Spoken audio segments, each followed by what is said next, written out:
నమస్తే, welcome to our channel. నా పేరు నరేష్. ఆంధ్రప్రదేశ్ ముఖ్యమంత్రి జగన్మోహన్ రెడ్డి ఆయన విజయవాడలో ప్రచారంలో భాగంగా ఆయన ప్రచారం చేసేటప్పుడు కొంతమంది దుండగులు ఆయన పైన రాయి విసిరి ఆయనను గాయపరచడం జరిగింది. అయితే ముఖ్యమంత్రి జగన్మోహన్ రెడ్డిని హతమార్చడానికే రాళ్ళదాడి జరిగింది, ఆయనను హతమార్చడానికి ప్రతిపక్షాలు ప్లాన్ చేస్తున్నాయని చెప్పేసి వైసీపీ వాదిస్తుంటే, మరోవైపు ప్రతిపక్షాలు జగన్మోహన్ రెడ్డి ఎన్నికల టైంలో మరో డ్రామాకు తెరలేపారంటున్నారు.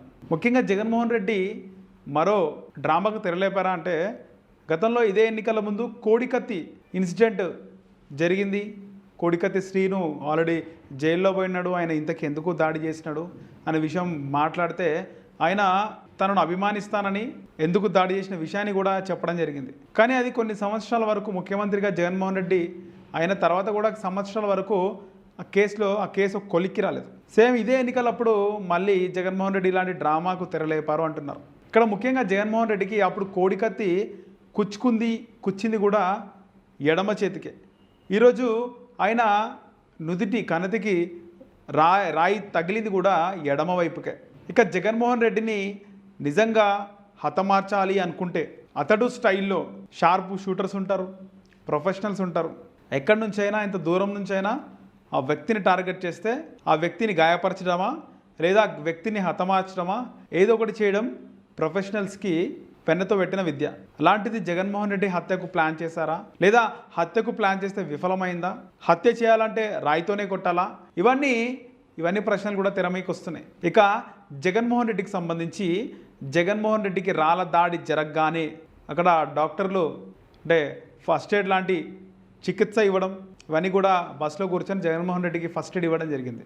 ఇక తర్వాత జగన్మోహన్ రెడ్డిపై జరిగినటువంటి ఈ యొక్క రాళ్ళ దాడిని సంబంధించి ప్రతిపక్ష నేత మాజీ ముఖ్యమంత్రి చంద్రబాబు నాయుడు ఖండించారు, ప్రధాని మోదీ ఖండించారు. కానీ లోకేష్ ఇదొక డ్రామా అని మాట్లాడడం జరిగింది. అలాగే పవన్ కళ్యాణ్ ఈ దాడి ఎన్నికల ముందు జగన్మోహన్ రెడ్డి ఆడుతున్న డ్రామా అన్నారు. మరోవైపు నాగబాబు మొదట దీనిపైన ఒక జోక్ లాగా ట్వీట్ పెట్టడం జరిగింది. ఆ తర్వాత ఆ ట్వీట్ని డిలీట్ చేసి నాగబాబు కూడా ఈ దాడిని ఖండించాడు. అంటే ఇక్కడ చంద్రబాబు నాయుడు, ఇటు నాగబాబు, అటు మోదీ ముగ్గురు ఖండిస్తే అదే పార్టీలకు చెందినటువంటి అదే పొత్తులో పనిచేస్తున్నటువంటి అటు జనసేన అధినేత పవన్ కళ్యాణ్ కానీ, ఇటు ఆ పార్టీ తెలుగుదేశం పార్టీ ప్రధాన కార్యదర్శి నారా లోకేష్ కానీ ఇది డ్రామా అని కొట్టిపారేశారు. ఎందుకు ఒకే కూటమిలో ఉన్న వ్యక్తులు కొంతమంది ఖండిస్తే ఇంకొంతమంది ఎందుకు ఖండించలేదు అంటే, అటు ప్రధాని మోదీ, నారా చంద్రబాబు నాయుడు సుదీర్ఘ రాజకీయ అనుభవం ఉన్నటువంటి వ్యక్తులు. అక్కడ తప్పు జరిగినప్పటికీ, వాళ్ళకు వ్యతిరేకంగా జరిగినప్పటికీ కూడా ప్రజాస్వామ్యంలో వాళ్ళ ఉన్నటువంటి పదవిలో వాళ్ళు హుందాగా ప్రవర్తించాలి. అక్కడ నిజంగా దాడి జరగకపోయినా అది డ్రామా అయినప్పటికీ కూడా ఆ దాడిని మాత్రం ఖండించాలి. అది ప్రోటోకాల్ ప్రకారం వాళ్ళకి తెలుసు. ఎందుకంటే వాళ్ళు రాజకీయ దిగ్గజాలు, ఇలాంటి సంఘటనలు వారి రాజకీయ జీవితాల్లో ఎన్నో చూసిండొచ్చు. అలా మొదటగా మోదీ, తర్వాత చంద్రబాబు నాయుడు ఆ దాడిని ఖండించారు. కానీ ఇటు నారా లోకేష్ కానీ, అటు పవన్ కళ్యాణ్ కానీ ఈ దాడిని ఖండించలేదు.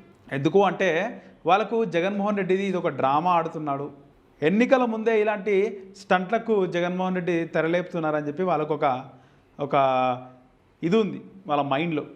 సో ఈ దాడి వల్ల ఎంత ప్లస్ ఎంత మైనస్ అనేది చూస్తే కనుక ఖచ్చితంగా జగన్మోహన్ రెడ్డికి ఈ దాడి జరగడం ఎంత ప్లస్సో అంత మైనస్ కూడా ఉంది. ఎందుకంటే ఈ దాడి జరిగిన తర్వాత కోడికత్తి ఎపిసోడ్ తెర మీదకి వస్తుంది.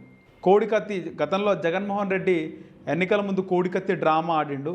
ఇప్పుడు మళ్ళీ ఎన్నికల ముందు ఏదో ఒక దాడి చేయించుకొని తనపైన సింపతి గెంచేసే కార్యక్రమానికి జగన్మోహన్ రెడ్డి శ్రీకారం చుట్టారు అని చెప్పేసి వస్తుంది.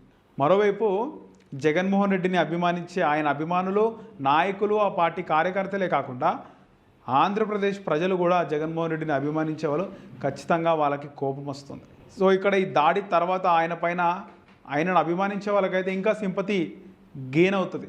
ఎలా అయితే నారా చంద్రబాబు నాయుడిని అరెస్ట్ చేసి జైలుకు పంపిస్తే తెలుగుదేశం పార్టీ శ్రేణులకు కానీ ఆంధ్రప్రదేశ్ ప్రజలకు కానీ ఎలాంటి ఆలోచన కలిగిందో ఈ దాడి తర్వాత కూడా కొంతమందికి అదే ఆలోచన కలుగుతుంది. ఎట్టి పరిస్థితుల్లో మళ్ళీ జగన్మోహన్ రెడ్డి ముఖ్యమంత్రి కావాలని వాళ్ళు కోరుకుంటారు. ఈ విషయంలో చూసుకుంటే ముఖ్యంగా జగన్మోహన్ రెడ్డి పైన దాడి జరుగుతుంటే నిఘా వర్గాలు ఏం చేస్తుంది, పోలీస్ వ్యవస్థ ఏం చేస్తుంది, ఎందుకు ఒక ముఖ్యమంత్రికి కట్టుదిట్టమైన భద్రతా ఏర్పాట్లు ఎందుకు లేవు అనే విషయం కూడా చర్చకు వస్తుంది. ఒకవైపు ముఖ్యమంత్రి వస్తున్నాడంటే కొన్ని కిలోమీటర్ల మేర నిఘా వర్గాలు అప్రమత్తంగా ఉంటాయి. ఎక్కడ ఎలాంటి అవాంఛనీయ సంఘటన జరగకూడదు, ఎవరు కూడా ముఖ్యమంత్రి కాన్వాయ్ వైపు కానీ ముఖ్యమంత్రి బస్సు వైపు కానీ దూసుకురావద్దు అనే కట్టుదిట్టమైన భద్రతా ఏర్పాట్లు ఉంటాయి. అవన్నీ ఉన్నప్పటికీ రాళ్ళు విసిరారు అంటే ఇక్కడ ముఖ్యంగా ఈ రాళ్ల దాడి చేసిన వ్యక్తులు ముగ్గురు వ్యక్తులు రాళ్ల దాడిలో కార్యక్రమంలో పాల్గొన్నారు. అందులో ఒక రౌడీ షీటర్ ఉన్నాడు, కరుడుగట్టిన నేరస్తుడు ఉన్నాడు. కొన్ని 1-2 కిలోమీటర్ల నుంచి జగన్మోహన్ రెడ్డిని ఫాలో అవుతూ వస్తున్నాడు. ఆయనను అదుపులో కూడా తీసుకున్నట్లు పోలీసులు చెప్తున్నారు. దానికి సంబంధించి వివరాలు ఇంకా రాలేదు. ఒక చెట్టు కింద నించొని జగన్మోహన్ రెడ్డి పైన రాళ్ళు విసిరేందుకు వాళ్ళు ప్లాన్ వేసుకున్నారు అని కూడా తెరపైకి వచ్చింది. మొత్తానికి ఆ వ్యక్తిని అయితే అదుపులోకి తీసుకున్నారు. ఆయన రౌడీ షీటర్గా తెలుస్తుంది. పేరు ఏదో చెప్పినారో అది కూడా బయటకు వస్తుంది, పేరు డీటెయిల్స్ అన్నీ కూడా వస్తాయి. ఇంతకీ తెలుగుదేశం పార్టీ జనసేన ఈ దాడి చేయాలని చెప్పిందా, లేదా పర్సనల్గా ఆయన జగన్మోహన్ రెడ్డి పాలన నచ్చక దాడి చేసిండా, ఈ ఓన్లీ జగన్మోహన్ రెడ్డిని ఆయన పరువు తీయడానికే రాళ్ల దాడి చేసిండా, లేదా జగన్మోహన్ రెడ్డిని హతమార్చడానికే రాళ్ల దాడి చేసిండా అనేది కూడా బయటకు వచ్చే అవకాశం ఖచ్చితంగా ఉంది. దీనికి సంబంధించి ఎన్నికల టైంలో ఈసీ అటు పోలీస్ వ్యవస్థ కూడా సీరియస్గానే ఉంటుంది. ఈ కేసుకు సంబంధించి తదుపరి వివరాలు అయితే బయటకు వస్తాయి. ప్రస్తుతానికి మాత్రం జగన్మోహన్ రెడ్డికి అటు తెలుగుదేశం పార్టీ బీజేపీ జనసేన కూటమికి వైసీపీకి ధీటుగా అయితే పోటీ జరుగుతోంది. వైసీపీ టీడీపీ హోరాహోరీ పోరుంది. టీడీపీ గెలవాలని ఎంతమంది చూస్తున్నారో వైసీపీ కూడా గెలవాలని అంతేమంది చూస్తున్నారు. ఎవరు గెలిచినప్పటికీ రాష్ట్ర ఈ ఎన్నికల్లో మాత్రం స్వల్ప మెజారిటీతోనే ప్రభుత్వాన్ని అయితే ఏర్పాటు చేస్తారు. ఇక్కడ జగన్మోహన్ రెడ్డి ఒక్కరే ఉన్నారు. అటు తెలుగుదేశం పార్టీ చంద్రబాబు, మోడీ, పవన్ కళ్యాణ్, లోకేష్ వీళ్ళందరూ ఉన్నారు. ఇటు జగన్మోహన్ రెడ్డి ఒక్కడే ఉన్నాడు, వాళ్ళతో నేను ఒక్కడే యుద్ధం చేస్తున్నాడు అనే విషయం ఎవ్వరు ఎంతమంది అనుకున్నా వాళ్ళు నలుగురు కలిసినా అంతే బలం ఉంది. ఇటు జగన్మోహన్ రెడ్డిది కూడా ఒక్కడైనా కూడా అంతే బలం ఉంది. అటు వాళ్ళు గెలవాలని ఎంతమంది కోరుకుంటున్నారో ఇక్కడ జగన్మోహన్ రెడ్డి గెలవాలని కూడా అంతేమంది కోరుకుంటున్నారు. ఏ వైసీపీ ప్రభుత్వం వచ్చినా టీడీపీ కూటమి ప్రభుత్వం వచ్చినా బయటపడేది కేవలం స్వల్ప మెజారిటీతోనే 3-4 ఎమ్మెల్యేల తేడాతోనే రాష్ట్రంలో ప్రభుత్వం అయితే ఏర్పడబోతుంది అనేది నా విశ్లేషణ. నేను స్వయంగా గుంటూరుకు సంబంధించి గుంటూరులో, వైజాగ్లో, విజయవాడలో, శ్రీకాకుళంలో, నెల్లూరులో తిరగడం జరిగింది.